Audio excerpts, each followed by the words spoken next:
In the year 1666, the great Maratha king, Shivaji Maharaj, was expanding his kingdom.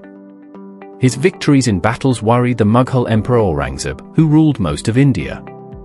Aurangzeb wanted to stop Shivaji, so he invited him to Agra under the pretense of peace talks. Shivaji, though cautious, decided to go. He took his young son, Sambhaji, and a small group of trusted soldiers. He believed that if he went personally, he could negotiate with the emperor and ensure peace for his people. However, he was also aware that Aurangzeb was not a man to be trusted. When Shivaji arrived in Aurangzeb's court in Agra, he was given a seat far away from the emperor. It was an insult, as Shivaji was a king and should have been treated with respect. Feeling humiliated, Shivaji spoke boldly, "I have come here as a king, not as a servant. This is not how a guest should be treated." Aurangzeb was angry at Shivaji's confidence. He did not like how fearless Shivaji was. The emperor immediately ordered his soldiers to arrest Shivaji.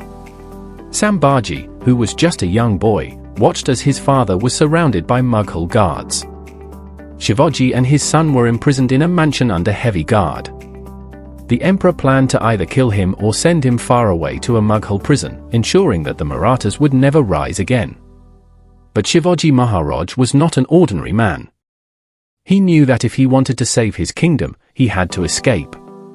He carefully observed everything around him, the movements of the soldiers, the daily routines, and the security arrangements.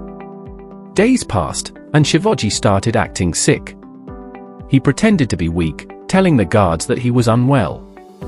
He even stopped eating properly to make it look real. Soon, the news of his illness spread, and the guards relaxed their watch, thinking that he would not be able to escape in such a weak condition. Shivaji then came up with a brilliant idea. He told the Mughals that he wanted to donate food and sweets to the poor as part of his daily prayers. The guards allowed this, thinking it was just a religious act. Every day, large baskets of sweets and fruits were carried out of the mansion and distributed among the needy. For several weeks, the guards saw these baskets going out and became used to it. They never thought there could be anything suspicious about them. One night, when everything was ready, Shivaji and Sambhaji hid inside two large baskets. The baskets were covered with sweets and sealed tightly. Shivaji's trusted followers, who were helping him, lifted the baskets and carried them out as usual. The guards at the gate checked the baskets, but, seeing only sweets on top, they let them pass without suspicion.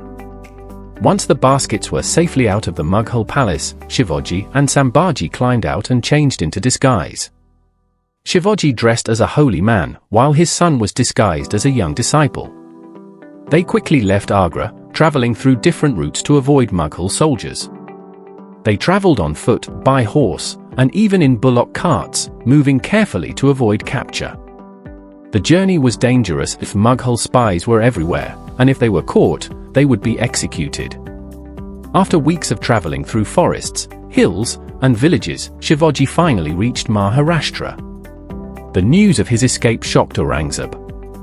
The Mughal emperor had never imagined that a prisoner could escape from his tightly guarded palace.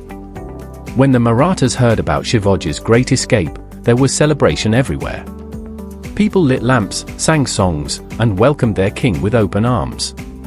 Shivaji's escape from Agra was not just a daring act, it was a message to the world. It showed that no matter how strong an empire is, intelligence, bravery, and strategy can always defeat it. Even today, this story of Shivaji Maharaj's courage and wisdom is remembered as one of the greatest moments in Indian history.